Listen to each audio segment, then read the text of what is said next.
আমার এই ভিডিওটা হচ্ছে ব্যাঙ্গালোরে গিয়ে আমি কী কী খেয়েছি সেটার সেকেন্ড পার্ট।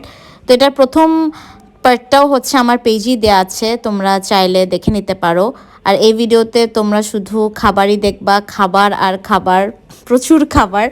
যেহেতু আমি জুন মাসের দিকে ওখানে ছিলাম, তো ওই টাইমে আমি আসলে অনেক বেশি খাওয়া দাওয়া করতাম, যেটা এখন আমি একটু কমিয়ে দিয়েছি, কারণ মাঝে আমি প্রচুর ওয়েট গেইন করেছিলাম। সেটা অনেক কষ্টে আমি একটু লুজ করতে পেরেছি। তো যাই হোক, এখানে আমি আর আমার বড় বোন কোথায় যেন যাচ্ছিলাম সকাল সকাল। এরপর হচ্ছে দুপুরে সাধারণত আমরা লাঞ্চ একসাথেই করতাম। অ্যান্ড দিদি ইউজুয়ালি ভেজ প্ল্যাটারই খেত, যেটার মধ্যে হচ্ছে আলু, ভাত, ডাল এগুলাই থাকতো নর্মালি। 80 রুপিজের মতন দাম ছিল মনে হয়।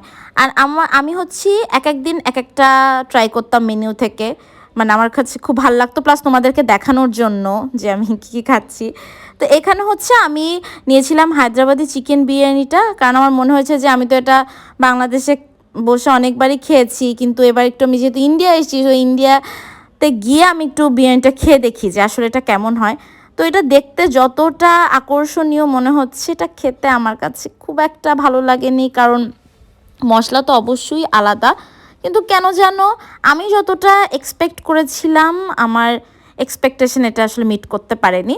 আর এই যে চিকেন ফ্রাইটা, এটা আমি আমার আগের ভিডিওতেও দেখিয়েছি, মানে আমি যেটাই খেতাম সেটার সাথে এই চিকেন ফ্রাইটা আমি নিতামই, কারণ এটা আমার কাছে প্রচণ্ড ভালো লাগতো, মানে ভাতের সাথে বা বিরিয়ানির সাথেই খেতে। এখানে হচ্ছে এই যে আমরা দিদি চা খাচ্ছে, কেক, তো রাস্তার পাশে এরকম অনেক ছোটো ছোটো দোকান ছিল। আমি আর দিদি রাত 11টা 12টা বা দুপুরবেলা যখনই মানে টাইম পেতাম আমরা নেমে গিয়ে দিদি চা খেত আর আমি কেক খেতাম। এটা হচ্ছে আরেকদিন দুপুরের লাঞ্চ আমাদের। তো সবসময় তো আমি বিরিয়ানি খেতাম না, তো এই দিন হচ্ছে চিকেন কারি আর একদম যে কি বলে যে সাদা ভাত, মাংসের ঝোল, সেটাই নিয়েছিলাম। তো ওদের চিকেন কারিটাও হচ্ছে অন্যরকম মজা। আমি জানি না, আমার কাছে কিন্তু প্রায় সব খাবারই মজা লেগেছে, কয়েকটা খাবার ছাড়া। অ্যান্ড ওদের মানে এখানে চিকেনগুলা ওরা খুব মানে নরম নরম করে রান্না করতো, আর ঝোলটাও খুব মজা। আমি একদম পেঁয়াজ টিয়াজ সালাদ দিয়ে খেতে আমার কাছে তো বেশ ভাল লাগে। আর মাঝখানে ভাবলাম যে একটু খাবারের মধ্যে তোমাদেরকে দেখাই। এখানে আমি একটা বিশেষভাবে যেটা বলবো সেটা হচ্ছে ব্যাঙ্গালোরের ওয়েদারের কথাটা আমি বলবো, যে অদ্ভুত একটা ওয়েদার। আমি যতদিন ছিলাম আমি ওখানে কোনো গরম পাইনি। এখানে হঠাৎ হঠাৎ করে বৃষ্টি নামে এবং এক ফোঁটাও গরম থাকে না। যেরকম আমি আকাশটা দেখালাম, অলওয়েজ আকাশটা এরকম মেঘলা মেঘলা থাকে এবং খুবই শান্তি লাগে। মানে আমি বলবো যে এসির দরকার হয় না।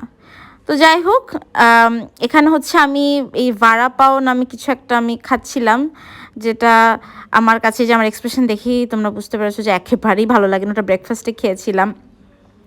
এটা হচ্ছে আর একটা জায়গার খাবার যেখান থেকেও আমি একটা নর্মাল চিকেন বিরিয়ানি অর্ডার করেছিলাম। এই বিরিয়ানিটা আমার কাছে মজাই লেগেছে, কিন্তু তেলের পরিমাণ একটু বেশি ছিল, এখানে দেখে বোঝা যাচ্ছে না, নিচে প্রচুর তেল ছিল। এটা একদম লাইট বিরিয়ানি। এটা হচ্ছে ওই জায়গারই একদিন আমি ব্রেকফাস্ট করেছিলাম, একদম নর্মাল পরোটা, ডাল। আর ওদের গ্রেভি যে আইটেমগুলো, ডাল বা সবজি জাতীয়, এগুলো আমি কোনোটাই খেয়ে মজা পাইনি, আমার কাছে তো ভালো লাগেনি। আর এরপর হচ্ছে যে ওদের একটা মানে আমার যেটা ভালো লাগতো, একটা ইন্টারেস্টিং জিনিস, যে ভাতের প্ল্যাটারগুলোর সাথে সবসময় পাঁপড় থাকতো, আর পাঁপড় দিয়ে ভাত মেখে খেতে তো আমার খুব মজা লাগে। একদিন রুমে আমি আর দিদি যে পিৎজা অর্ডার করে খেয়েছিলাম। এই তো এগুলাই, দ্যাটস অল।